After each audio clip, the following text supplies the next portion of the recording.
मुअज़्ज़ज़ ख़वातीन व हज़रात अस्सलामु अलैकुम। मुअज़्ज़ज़ नाज़रीन इकराम, अब पाकिस्तान के हवाले से या अफगानिस्तान के हवाले से कोई भी मामला होगा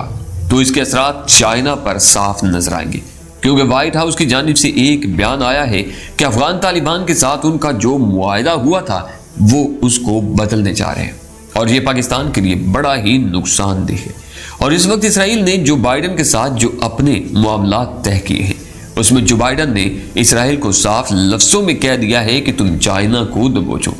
जिससे ये बात साफ हो जाती है कि अब अगली लड़ाई इसराइल और चाइना की होने वाली है और मुस्तकबिल के अंदर चाइना और इसराइल की जंग के चांसेस बहुत ज़्यादा है।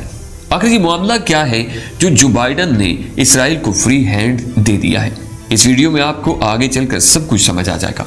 लेकिन मज़ीद तफसीलात में जाने से कबल आपसे रिक्वेस्ट है कि अगर आपने अभी तक हमारे चैनल को सब्सक्राइब नहीं किया तो हमारे चैनल को सब्सक्राइब कर ले और बेल आइकन को क्लिक कर ले ताकि आपको तमाम तर मालूमात पर अपनी वीडियोस मिलती रहें। मुअज़्ज़ज़ जानेमन, अब चाइना ने जो बाइडन को बहुत बड़ी धमकी दी है और धमकी देते हुए कहा है कि हमने माइक पोम्पियो समेत 28 अमरीकियों पर पाबंदी लगाई हुई है और हम तुमको ये पहले बताते हैं कि किसी तरह तुम माइक पोम्पियो और उसके अलायंस के बीच में न आ जाना और हमारे साथ कहीं तुम अपने रिलेशंस खराब न कर लेना, जिसकी वजह से हमें तुम्हारे खिलाफ कोई बड़ा एक्शन भी लेना पड़ सकता है। अगर ऐसा होगा तो इस सूरत हाल के अंदर हमारे पास बहुत सारे ऑप्शंस मौजूद हैं। ये कहना था चाइना का। नाज़रीन, अब समझने वाली बात यह है कि आखिर ऐसा क्या हो रहा है जिसकी वजह से चाइना खुलकर जो बाइडन को धमकियां देता हुआ नजर आ रहा है। नाज़रीन, रॉबर्ट प्राइन बेसिकली अमेरिका की कांग्रेस को उभार रहा है और एडवाइजर के अहम ओहदे भी उनके पास रहे हैं और ये कह रहे हैं कि आपने हर सूरत चाइना के खिलाफ जाना है और चाइना पर पाबंदी लगानी है, क्योंकि चाइना ने इस वक्त पाकिस्तान को CH-4 ड्रोन्स दे दिए हैं और जो MQ-9 रैप्टर ड्रोन है ये असल में उसकी कॉपी है और चाइना पर यह इल्ज़ाम लगाया जाता है कि चाइना ने अमेरिका की टेक्नोलॉजी चोरी की है। और आप अल्लाह पाक की कुदरत देखें, जो अफगानिस्तान के अंदर अमेरिका ड्रोन इस्तेमाल करता था वो ड्रोन्स अब पाकिस्तान के पास है और ये ड्रोन पाकिस्तान को चाइना ने क्यों दिए हैं, ये एक अहम सवाल है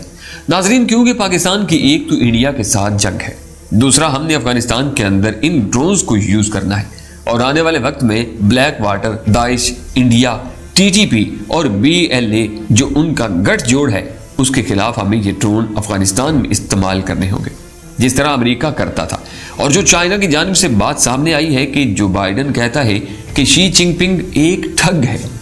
अब जानते हैं कि अफगानिस्तान के अंदर हर लम्हे जो बाइडन ओबामा के साथ रहता था, कोई भी उनकी फौज की पॉलिसी बन रही हो तो ये साथ में खड़ा होता है और हमेशा इस शख्स ने पॉलिसी बनाई है। और अब ये चाइना पर 2-3 तरह के हमले करने वाला है, एक तो ये अफगानिस्तान के जरिए और दूसरा इंडिया और तीसरा ताइवान के जरिए शुरू करने जा रहे हैं। लेकिन अफगानिस्तान की साइड से इन्होंने शुरू करना है और अफगान की साइड से इन्होंने CPEC पर हमला करना है और इस दफ़ा इनका प्लान ये है कि CPEC 1 बेल्ट 1 रोड को पूरी तरह ख़त्म करना है।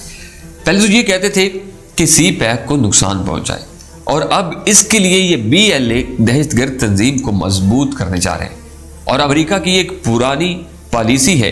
अब ये ओपनली कहता है कि ये दहशतगर्द है, लेकिन उसके साथ ही अंदर खाने इस तंजीम को सपोर्ट भी करता हुआ नजर आता है। फिर अमेरिका इंडिया को एक्टिव करने जा रहा है और इन्होंने पाकिस्तान पर चढ़ाई भी करने के और अमेरिका के जनरल लॉयड ऑस्टिन पाकिस्तानी फौज पर आकर दबाव देने वाले हैं। वो अपने एक अहम टूर के अंदर अनकरीब पाकिस्तान भी आएंगे और आकर कहेंगे कि आप CPEC को ख़त्म कर दें, नहीं तो आप फिर हमारे गज़ब का निशाना बनोगे और बिल्कुल वही होने जा रहा है।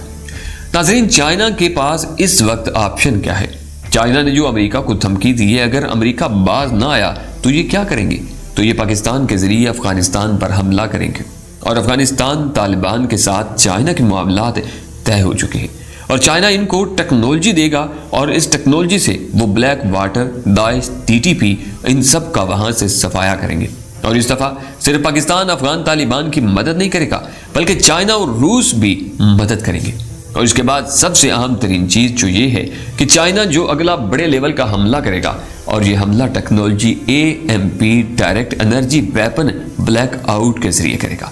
अब कुछ भी हो वो इंडिया को तबाह करने जा रहा है, क्योंकि अगर इंडिया को दबाएंगे तो अमेरिका को पुश भी कर पाएंगे और अगली चाइना की कोशिश ये होगी कि अमेरिका ताइवान के अंदर कोई गड़बड़ करे और यही असल में चाइना का प्लान है। اور اس صورتحال میں چائنا نے افغان طالبان کو مضبوط نہیں کیا تو یہ مقابلہ نہیں کر پائے گے۔ اور دوسرا، چائنا کے پاس ایک آپشن یہ بھی ہے کہ اروناچل پردیش کے اوپر قبضہ کرنا ہی کرنا ہے۔ اگر اروناچل پردیش کے اوپر قبضہ کرنے میں چائنا ناکام ہوا تو پھر وہ بات چیت کرنے کی پاور میں نہیں رہے گا، اور اس لیے چائنا نے امریکہ کو پہلے ہی کہا ہے کہ تم راستے میں نہ آنا۔ وہ دن گئے جب امریکہ کسی پر پابندیاں لگاتا تھا تو وہ کچھ نہیں کرتا تھا۔ آج دنیا کے اندر سپر پاور کی وہ حیثیت نہیں ہے جو پہلے ہوا کرتی تھی، اور جو چائنا نے پاکستان کا ساتھ دیا ہے، چائنا کو پتا ہے کہ اگلے لیول پر امریکہ کو کیسے جواب دینا ہے، اس لیے پاکستان کی مدد چائنا کر رہا ہے۔ اور چائنا نے اپنا ایک اور پتہ سنبھال کر رکھا ہوا ہے، اور وہ پتہ ایران ہے، کیونکہ ایران اس وقت بلیک لسٹ میں ہے اور پوری دنیا کے اندر دب کر بیٹھا ہوا ہے، اور چین FATF کے اندر ایران کو امریکہ کے خلاف استعمال کرے گا۔ ناظرین اکرام، چائنا نے کبھی بھی پیروکسی وار میں حصہ نہیں لیا، لیکن امریکہ اس کو اس نہج پر لے آیا ہے کہ وہ مجبور ہو گیا۔ ایسا نہیں کہ چائنا کو اس کا اندازہ نہیں تھا یا اس کو پتا نہیں تھا، لیکن حالات اس طرح کے بن چکے ہیں، اور اب جو بائیڈن کی پالیسی یہ جو ہے کہ چائنا کو سپر پاور بننے سے روکنا ہے، اور دوسری طرف اسرائیل نے اپنے پورے خطے کے اندر کمپین شروع کر دی ہے، اور خاص طور پر امریکہ کے اندر تمام یہودیوں کو کہا ہے کہ آپ جلد از جلد امریکہ سے واپس آنے کی تیاری کریں، اور پوری دنیا کے اندر اب یہ بات پھیلائی جا رہی ہے کہ یہودیوں کے حالات خراب ہو رہے ہیں، اور پھر وہ بار بار ایک ہی بات کر رہے ہیں کہ امریکہ کے اندر حالات خراب ہونے والے ہیں۔ اس کا مطلب یہ ہے کہ اسرائیل نے امریکہ کے اندر حالات خراب ہی کرنے ہیں، بلکہ چائنا اور امریکہ کو آپس میں لڑوانا بھی ہے، اور یہ دونوں اس حد تک چلے جائیں گے کہ ان کے پاس اتنی پاور نہ ہو کہ یہ دونوں سپر پاور بن سکے، تو لہٰذا اسرائیل کا چانس بنے اور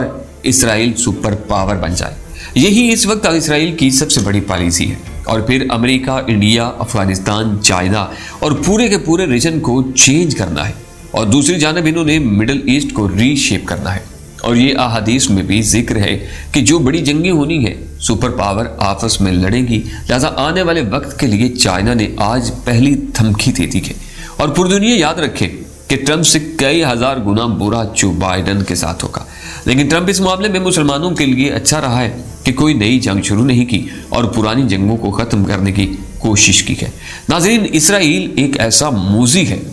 جو کہیں بھی کسی طرح بھی نئی چال چل سکتا ہے، اور یہ ایک ایسا سانپ ہے جو اپنے بچے کھا کر زندہ رہتا ہے۔ یقین رکھیں کہ آنے والے وقت میں اس کے جتنے اتحادی ہوں گے یہ پہلے انہیں ختم کرے گا، اور یہ خود سپر پاور کے طور پر ابھرنے کی کوشش کرے گا، لیکن انشاءاللہ تعالی ہمارا پاکستان اسلام کا قلعہ ہے اور یہ قلعہ ہی رہے گا۔ اسے نہ تو آج تک کوئی نقصان پہنچا پایا ہے، اور انشاءاللہ تعالی نہ ہی آنے والے وقت میں ہمارے پاکستان کا کوئی نقصان ہوگا۔ اور آنے والے وقت میں یاد رکھیے گا، ایک وقت آئے گا یہ تمام کے تمام آپس میں لڑیں گے، لیکن پاکستان سپر پاور بنے گا۔ یہ بات چاہے لکھ کے رکھ لیجئے، کوئی بھی ایسا وقت آ سکتا ہے کہ یہ ساری باتیں سچ ہونی شروع ہو جائیں گی۔ تھوڑا سا وقت ہے، کیونکہ ہر چیز کا ایک وقت مقرر ہے۔ اللہ کریم سے دعا ہے کہ اللہ کریم ہمارے پاکستان کو دن دگنی رات چگنی ترقی عطا فرمائے، اور ہمارے مسلمانوں کو تمام دنیا میں اپنے حفظ و امان میں رکھے۔ اور بہت سارا خیال رکھیے۔ اگر آپ کو ویڈیو پسند آئی ہے تو اسے لائک کیجیے، اپنے دوستوں کے ساتھ شیئر کیجیے۔ انشاءاللہ نئی ویڈیو میں نئی خبر کے ساتھ پھر ملاقات ہوگی۔